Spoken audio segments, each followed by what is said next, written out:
we will be picking up on Transformation of America, the true life story of a CIA mind control slave by Cathy O'Brien with Mark Phillips. And this is Cathy's testimony. Transformation of America. My name is Cathy O'Brien, born December 4th, 1957 in Muskegon, Michigan. I have prepared this book for your review and edification concerning a little-known tool that our United States government is covertly, illegally, and unconstitutionally using to implement the New World Order, one world government. This well-documented tool is a sophisticated and advanced form of behavior modification, brainwashing, most commonly known as mind control.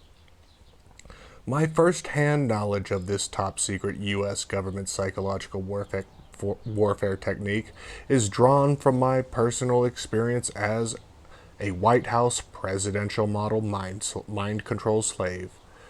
Much of the information enclosed herein has been corroborated and validated through brave and courageous, clean members of law enforcement, scientific, and intelligence communities familiar with this case.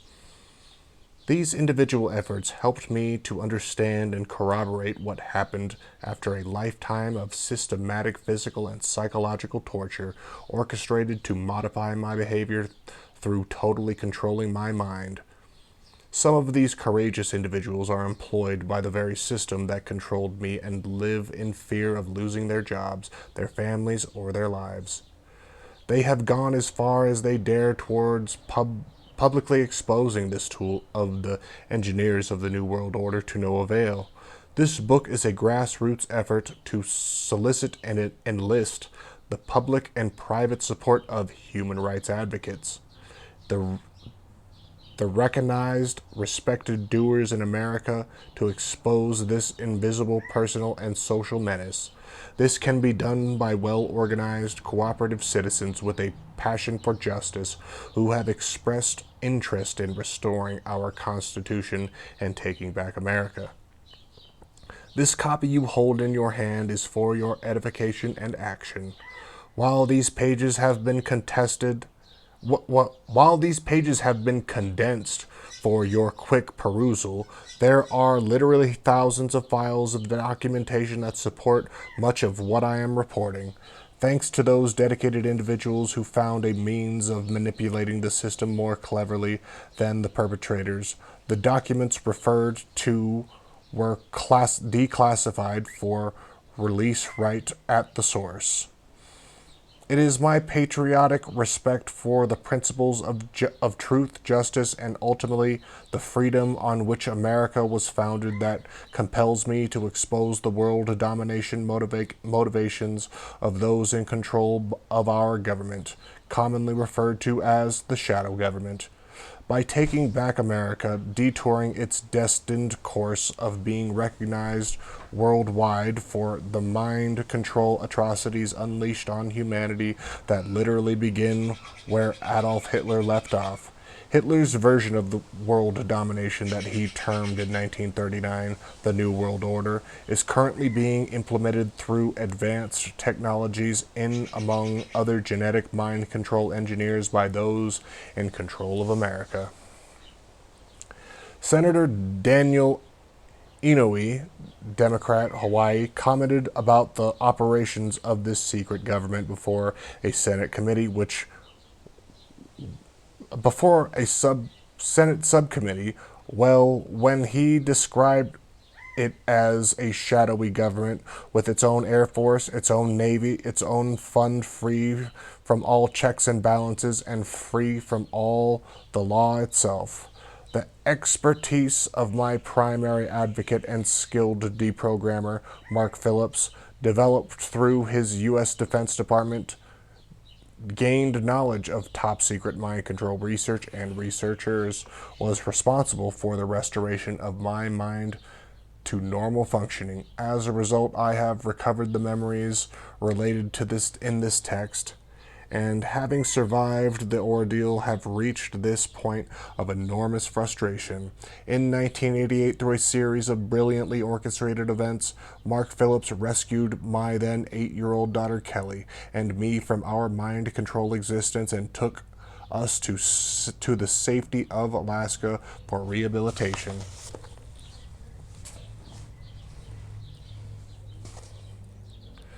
It was there that we began the tedious process of untangling my amnesic mind to consciously recall what I was supposed to forget. Many U.S. and foreign government secrets and personal reputation were staked on that belief that I could not be deprogrammed and rehabilitated to accurately reveal the criminal covert activities and perversions were Kelly and I were forced to participate in.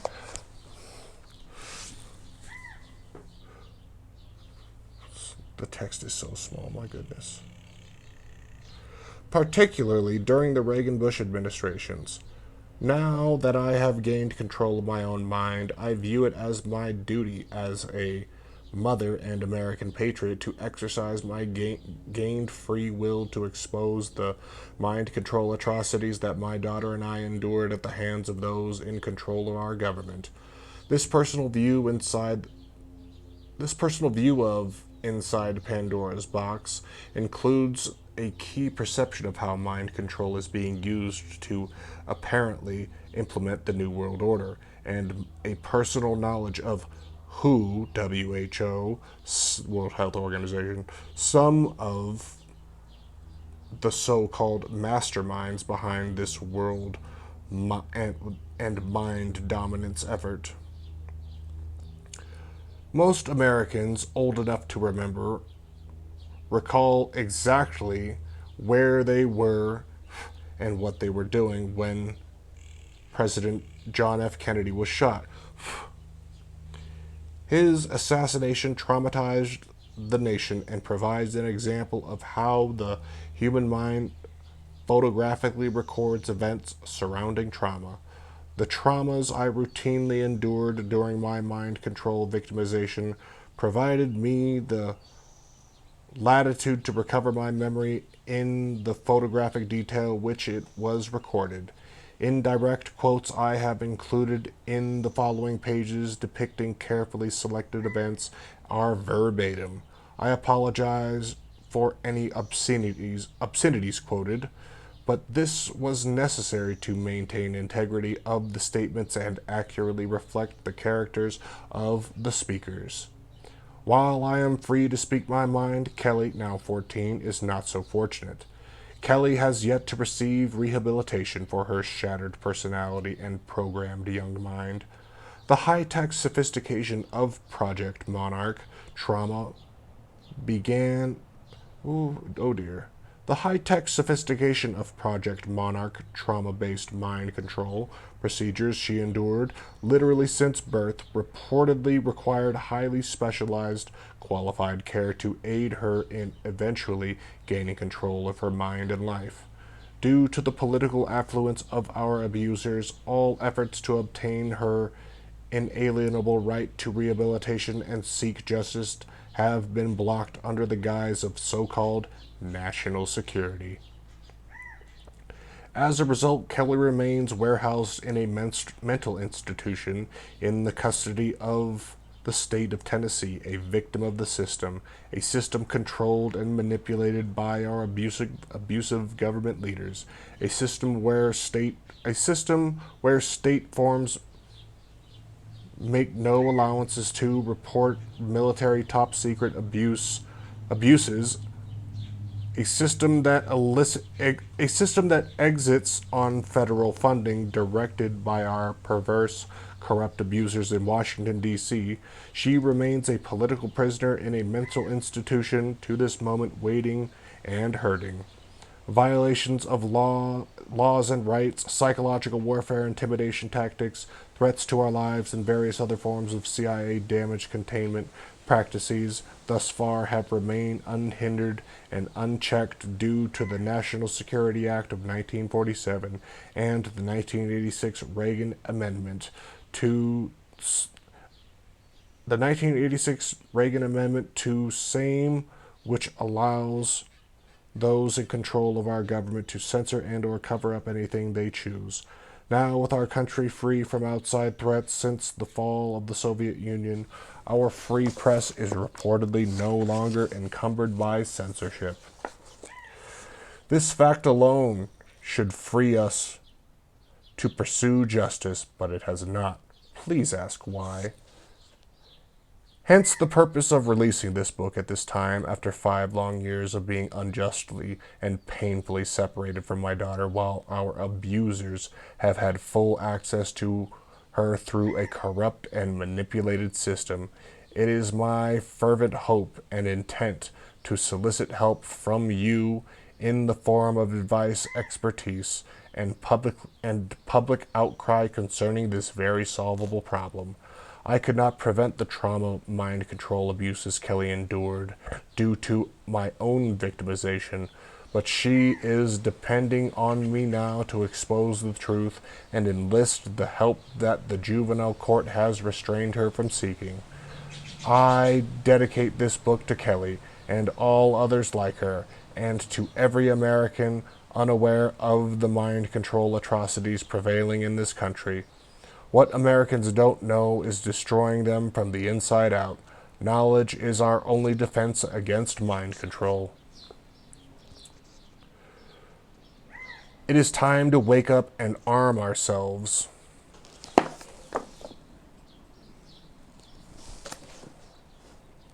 It is time to wake up and arm ourselves with the truth.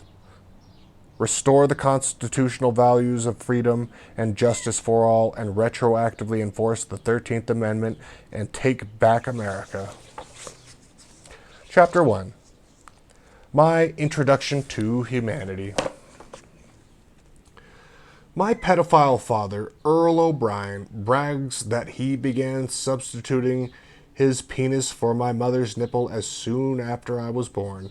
My multi-generational incest-abused mother, Carol Tanis, did not protest his perverse actions due to reportedly having similar abuse as a child, which caused her to acquire multiple personality disorder.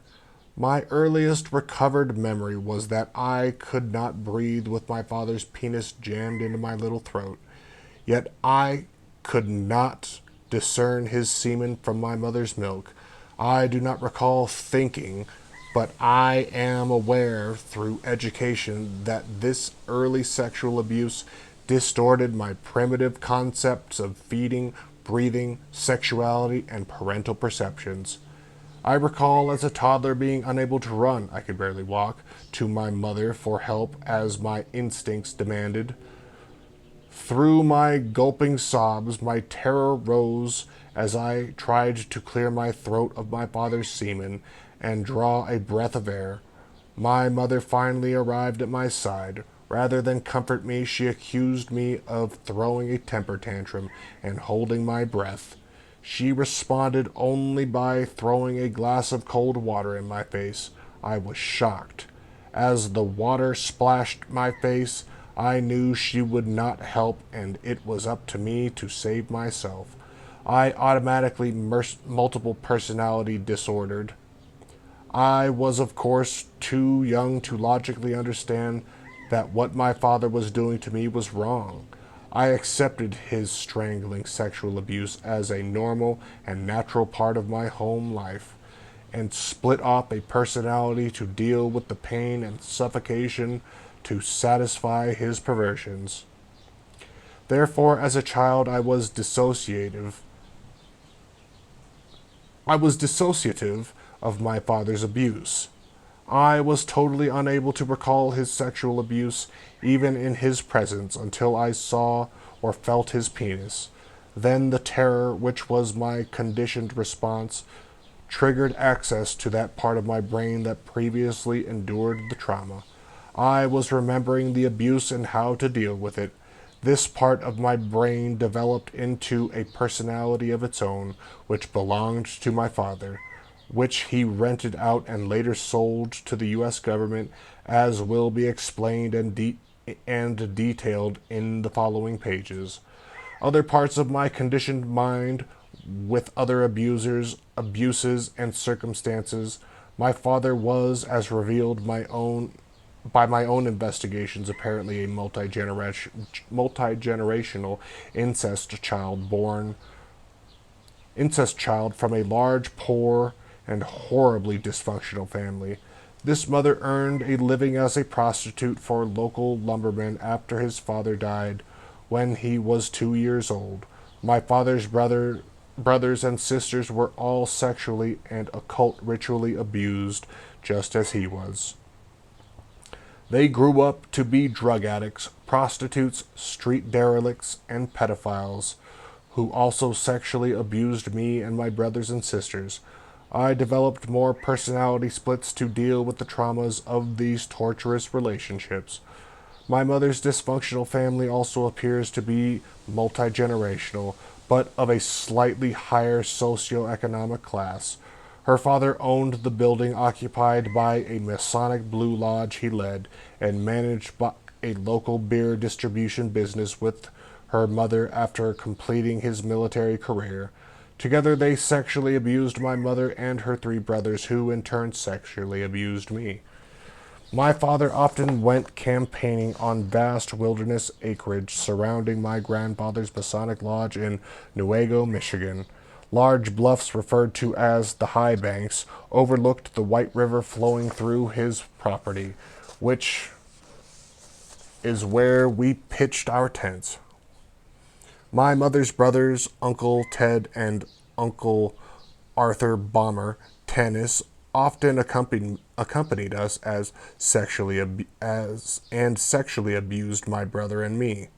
It was deer hunting season in or around November 1961 when my father took the family camping on the high banks to hunt with my uncles.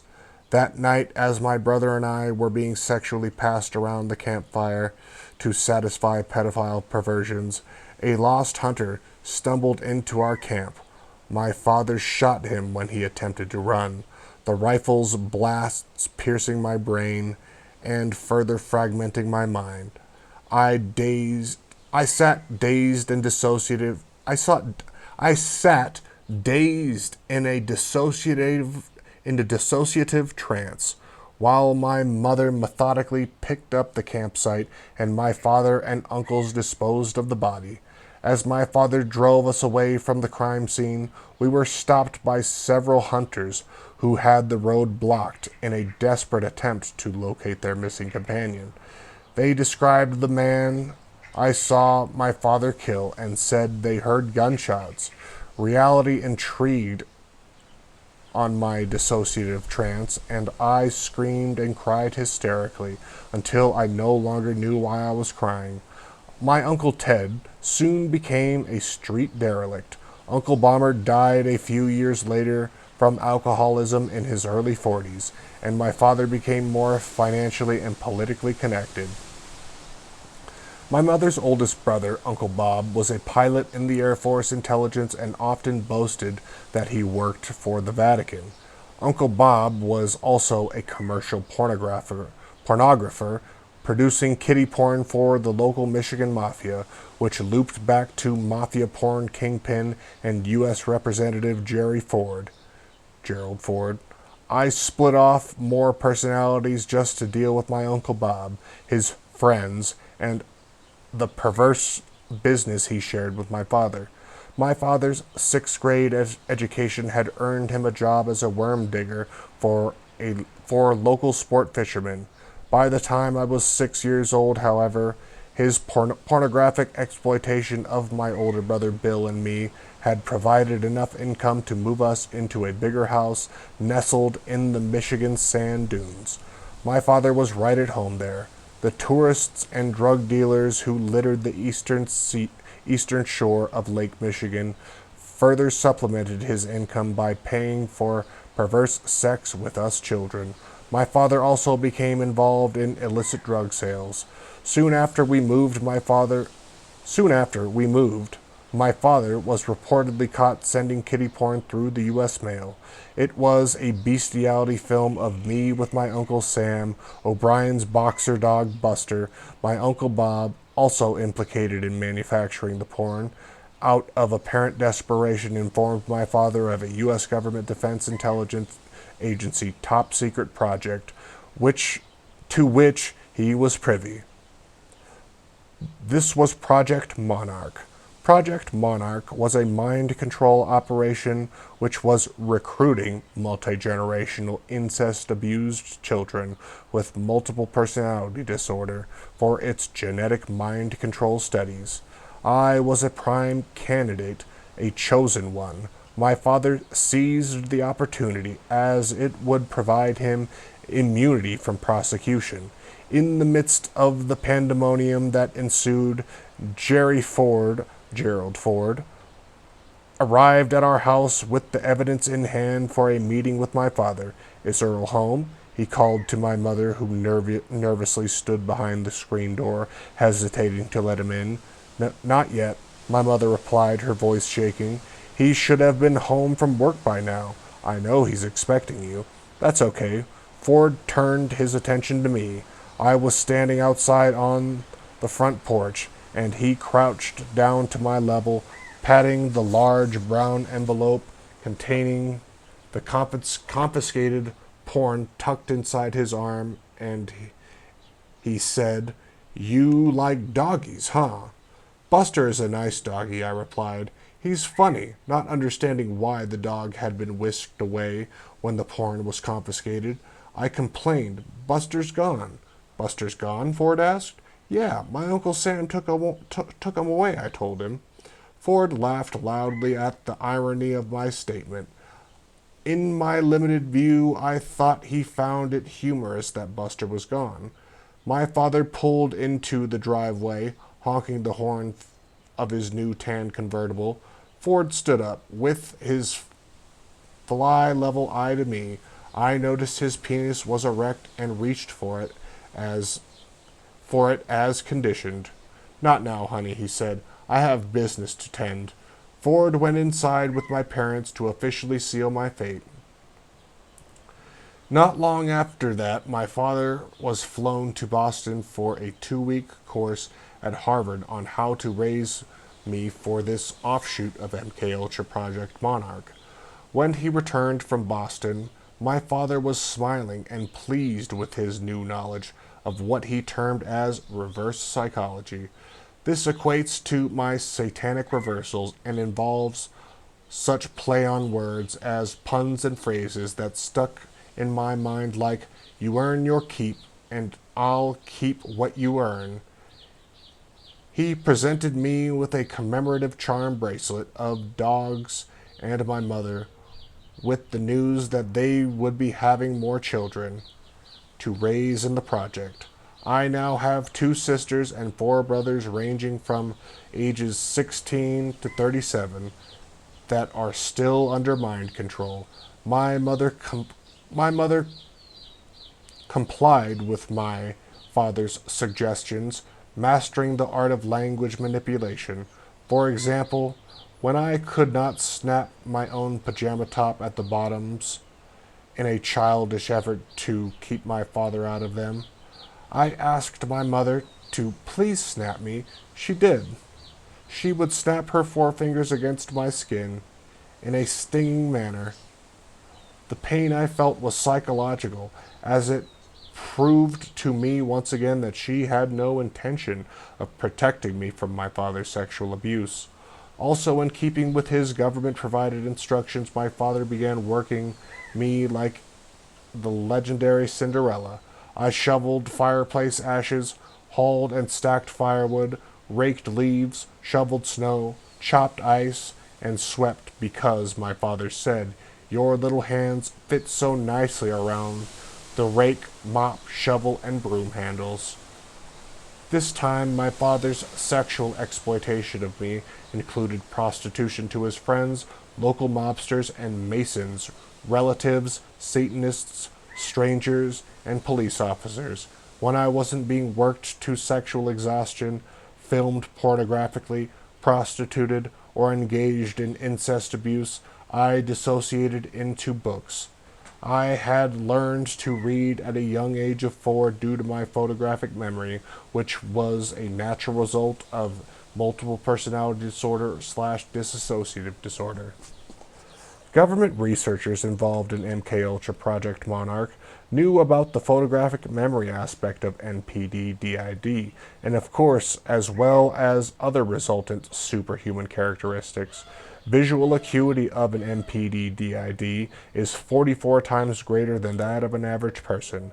My developed unusually high pain threshold plus compartmentalization of memory were necessary for military and covert operations applications. Additionally, my sexuality was primitively twisted from infancy. This programming was appealing and useful to perverse politicians who believed they could hide their actions deep within my memory compartments, which clinicians refer to as personalities. Immediately after my father's return from Boston, I was routinely prostituted to the Michigan State Senator Guy Vanderjagt. Vanderjagt later became a U.S. Congressman and eventually chairman of the Republican National Congressional Committee that put George Bush in office of president. I was prostituted to Vanderjagt after numerous local parades which he always participated in, at the Mackinac Island political retreat, and in my home state of Michigan, among other places. My Uncle Bob helped my father decorate my bedroom in red, white, and blue paneling and American flags. He provided assistance in scrambling my mind according to Project Monarch methodologies. Fairy tale themes were used to confuse fantasy with reality, particularly Disney stories and The Wizard of Oz, which provided the base for future programming. I had personalities for pornography and a personality for bestiality, a personality for incest, a personality for withstanding the horrendous psychological abuse of my mother, a personality for prostitution, and the rest of me functioned somewhat normally at school. My normal personality provided me a cover for the abuse I was enduring. But the best of all, it had hope. Hope that there was somewhere in the world where people did not hurt each other. The same personality also attended catechism, a weekly class at our Catholic church, St. Francis of Assisi in Muskegon, Michigan. My catechism teacher was a nun or sister, although I could not consciously think to protect myself from abuse. I had decided that becoming a nun would provide me with the kind of life I sought. I could not rely upon my family, the police, or politicians to protect me. The church appeared to be my answer, and I listened diligently in class and prayed religiously. I learned all about the political structure of the church and was prepared for my first confession. The Catholic beliefs I was taught include the idea that man is not fit to talk to God, the Father, directly, but must have a priest intercede instead. This is the purpose of going to confession. I was instructed to tell my sins to the priest, also referred to as Father, who would relay the message to God. He would then supposedly tell me how many Hail Marys and Our Father prayers to say as my penance or punishment. My catechism teacher gave the class several examples of sins, which included sex outside of marriage. When the priest, Father James Thalen, slid open the little screened partition in the closet-sized confessional, I began as I had been instructed. Forgive me, Father, for I have sinned. I then proceeded to tell him that I had sex with my father and brother, to which he responded that I should say 3 Hail Marys and 1 Our Father and I would be forgiven. I knew then that I had to either believe that this confession thing was a hoax or that God condoned sexual child abuse. That night my father had a talk with me. Apparently, he was the father that the priest had interceded to. My father instructed me that from now on I was to simply say I disobeyed my parents when I went to confession and nothing more. The next time I went to confession, I did exactly as I was told. The veiled screen came off the confessional partition between me and the priest, and a penis was stuck through the window. God said, "Your penance is to treat me as you would treat your father. And remember, whatsoever you do to the least of your brothers, that you do unto me." And performing oral sex on Father Thalen, I emerged from the confessional where all the other kids were waiting very impatiently for their turn. My teacher scolded me for taking so long and told me to add a few extra Our Fathers to my penance. When I told her I already did my penance, she told me again the order of things to the confessional ritual, which did not fit anything I had just experienced.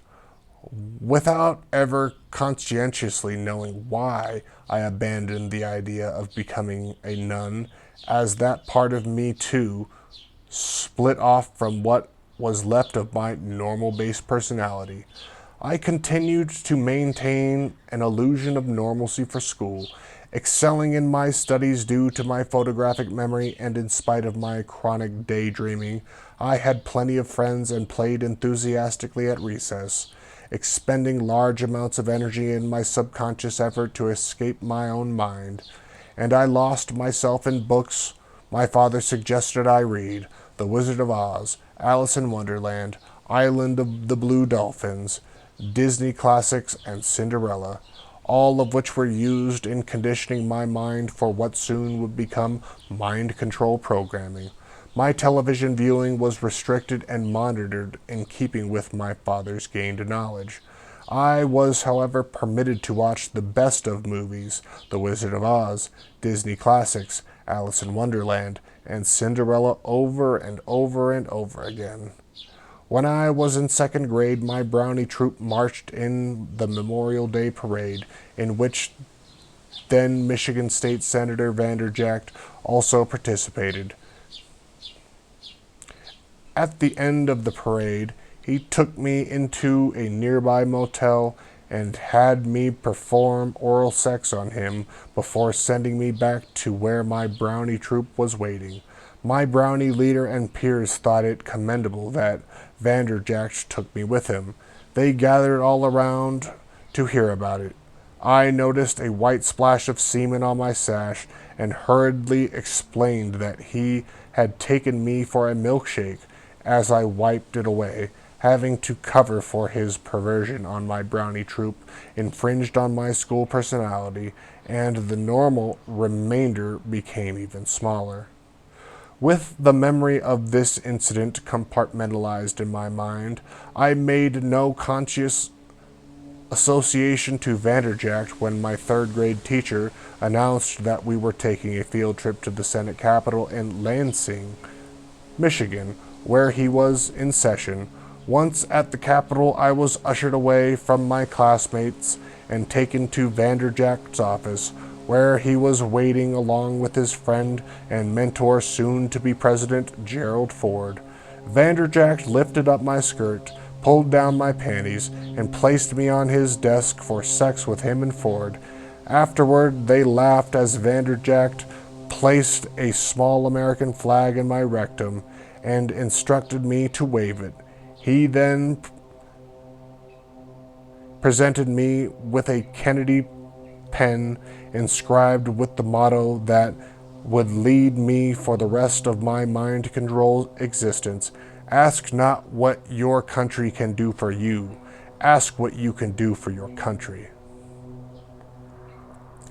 Vanderjack escorted me back to the balcony of the legislature where my classmates were gathered. He put his arm around me in front of all my classmates and presented me with the American flag he just had me wave for him and forward with my rectum. My school personality split off again, and I still maintained the hope that somewhere, someday, I would find a place where people didn't, what? I couldn't remember what I was seeking to escape. That'll be it for today. Jesus Christ.